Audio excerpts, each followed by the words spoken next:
Assalamualaikum dan salam hormat. Bersama saya Damia Cassandra Manja dalam Berita Pagi Sarawak edisi Ahad 20 September. Dan kita mulakan dengan perkembangan ini.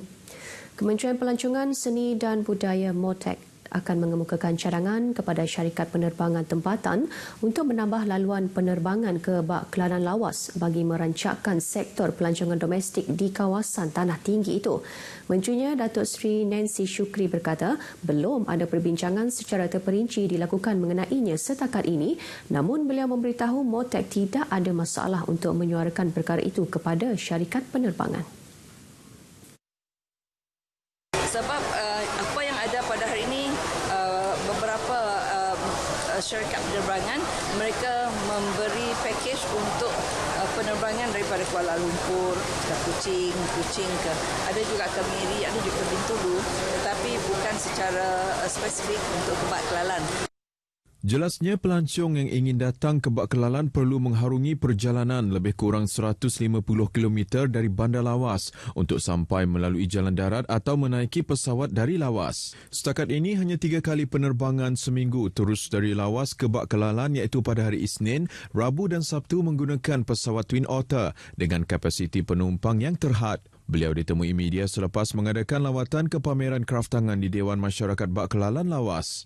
Beliau turut membuat lawatan ke inap desa milik penduduk tempatan, lawatan ke Salt Spring, Taman Botanikal Sekolah Kebangsaan Bak Kelalan dan meninjau aktiviti harian penduduk di sawah padi.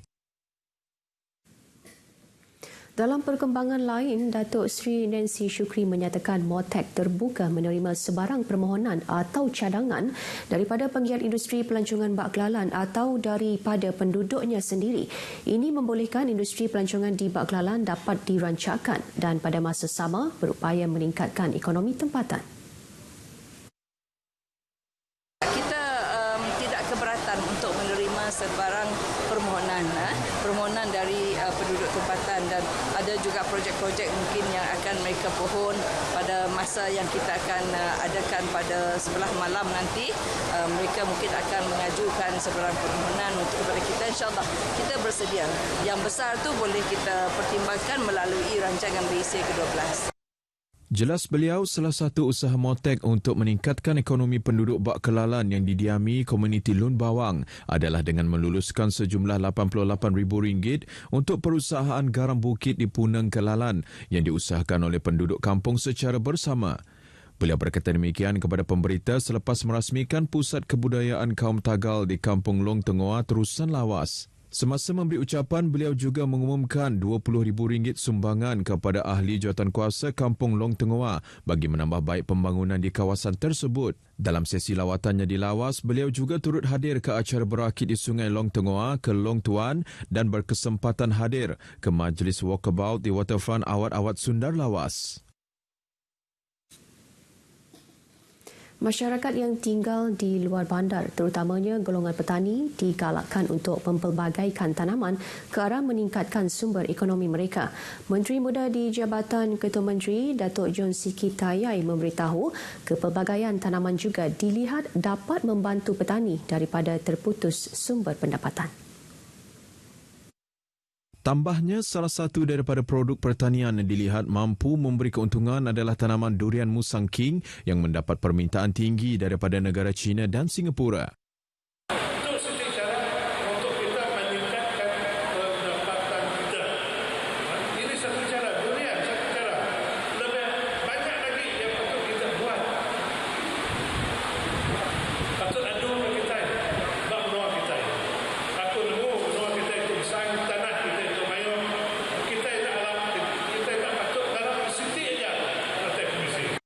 Beliau memberitahu demikian pada majlis penyerahan bantuan projek fasiliti pertanian Dun Kakus di Dewan Sukan Tatau, Anjuran Jabatan Pertanian Daerah Selangau. Jelasnya lagi, kerajaan sentiasa berusaha membantu golongan petani agar dapat menikmati kehidupan yang lebih selesa. Sementara itu, Pegawai Pertanian Bahagian Sibu Harun Remain memberitahu bantuan projek tanaman durian itu merupakan salah satu usaha Jabatan Pertanian dengan kerjasama kerajaan membantu dan mendorong petani memanfaatkan tanah mereka yang masih terbiar tidak diusahakan. Semua ini adalah bertujuan untuk meningkatkan pendapatan petani supaya kita dapat menghidangkan ataupun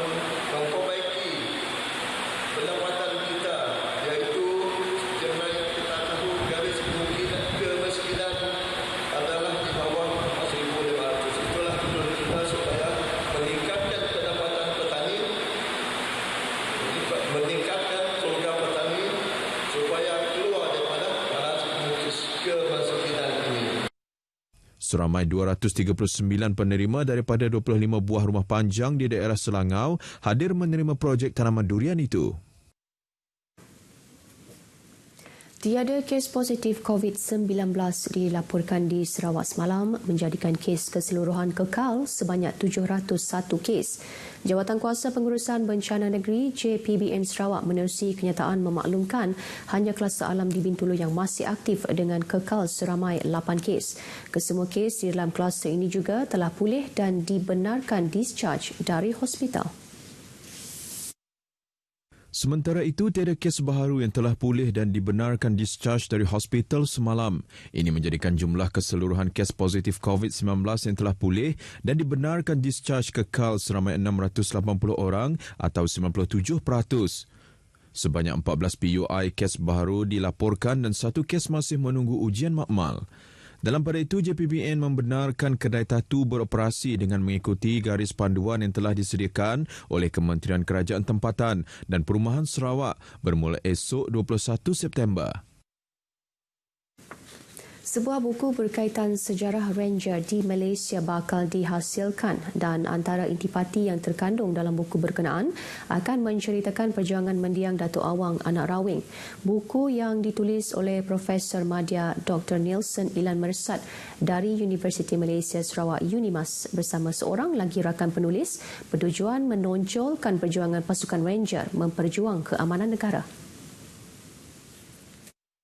Walaupun agak terkilan dan sedih kerana mendiang Datuk Awang tidak sempat menyaksikan pelancaran buku berkenaan, Profesor Madya Dr. Nielsen berharap buku itu dapat dijadikan bahan rujukan dalam menghayati perjuangan tokoh-tokoh terdahulu.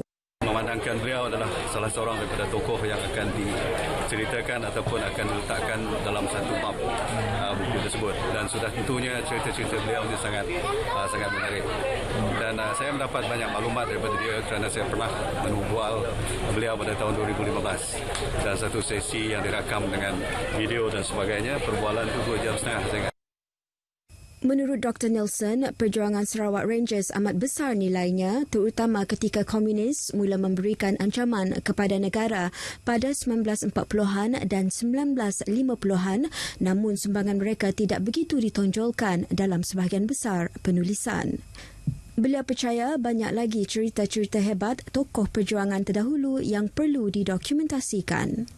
Dr. Nielsen ditemui semasa memberi penghormatan terakhir kepada mendiang Datuk Awang Rawing di Bandar Semanggang di Sri Aman. Sementara itu, selain dikenali sebagai seorang bujang berani, mendiang Datuk Awang Rawing juga disifatkan sebagai ketua kaum yang disegani dan senang untuk bekerjasama. Sejak beliau sebagai tuan rumah masa itu, beliau sentiasa berjumpa dengan saya dan juga dengan pejabat daerah, pejabat residen, sentiasa berbincang dan memberi nasihat kepada kami tentang keadaan penduduk di kawasan Nangas Kerang. Mendiang Datuk Awang Rawing yang berasal dari Nangas Kerang, Sri Aman meninggal dunia Jumaat lalu pada usia 91 tahun kerana sakit tua. Jasad mendiang dijadual tiba di Kuching hari ini bagi upacara penghormatan terakhir di Dewan Suara Kuching dan akan dikebumikan di Makam Pahlawan pada esok. Mendiang Datuk Awang Rawing merupakan bekas Iban Trackers yang datang ke Tanah Melayu sekitar penghujung tahun 1950-an sebelum diserap ke dalam Regimen Worcestershire and Sherwood untuk menentang komunis. Mendiang dikurniakan pingat George Cross oleh Kerajaan Britain pada tahun 1951 sebagai pengiktirafan menentang komunis dan menyelamatkan tentera British semasa pertempuran di hutan Keluang di Johor. Pada tahun 2018, mendiang dianugerahkan pingat Panglima Setia Bintang Sarawak oleh Kerajaan Negeri. Dewan Bandaraya Kuching Utara di BKU masih melihat keperluan modus operandi dari segi pengoperasian pelan untuk membina ekodepo di Demak Laut bagi mengatasi masalah tapak pelupusan sampah haram di Bandaraya Kuching. Datuk Bandarnya, Datuk Junaidi Redwan memberitahu ia bukanlah semata-mata berkaitan pembinaan ekodepo sahaja, tetapi dilihat daripada segi modus operandi pengurusan dan kos yang lebih efektif dalam pengoperasiannya kelak. Jelas Datuk Junaidi, kertas cadangan tentang pelan itu telah diserahkan kepada kerajaan negeri dan ia masih dalam proses pertimbangan. Tambahnya, sekira diberi kelulusan adalah penting setiap masyarakat memastikan kebersihan sentiasa dijaga dan tidak hanya bergantung kepada pihak berkuasa tempatan semata-mata. Beliau memberitahu demikian semasa menghadiri program World Clean Up Day 2020 di tebingan Kuching semalam. Anjuran program ini bertujuan memberi kesedaran kepada masyarakat tentang pentingnya menjaga kebersihan persekitaran masing-masing. Seramai 140 peserta menyertai program berkenaan. Biro Kebajikan Persatuan Suri dan anggota wanita bomba penyelamat Perisma Negeri Sarawak tidak ketinggalan mengadakan program gotong royong bersempena World Clean Up Day 2020 yang dianjurkan serentak seluruh dunia semalam. Menurut Pengarah Jabatan Bomba dan Penyelamat Negeri Sarawak, Khairuddin Rahman, dalam kenyataannya, program berkenaan yang disertai 150 peserta. Khairuddin Rahman menambah program itu diadakan di Pantai Pasir Panjang Santubong di Kuching bermula pukul 7.30 pagi. Para peserta terdiri daripada ahli Perisma, penduduk kampung Pasir Panjang dan Pasir Pandak, bomba komuniti kawasan Dewan Undangan Negeri Pantai Damai dan Tupong serta anggota Balai Bomba dan Penyelamat Petrajaya dan Padungan. World Clean Up Day merupakan program tindakan sosial global tahunan yang bertujuan untuk memerangi masalah sisa pepejal global termasuk masalah serpihan laut. Baik saudara, berita itu tadi mengakhiri berita pagi Sarawak hari ini. Terus amalkan penjarakan fizikal dan kerap basuh tangan dengan air dan sabun kerana tangan adalah anggota yang paling kerap menyentuh permukaan terdedah dengan kuman. Dengan itu, saya Damia Kesana Manja, sehingga kita berjumpa lagi dan selamat berhujung minggu.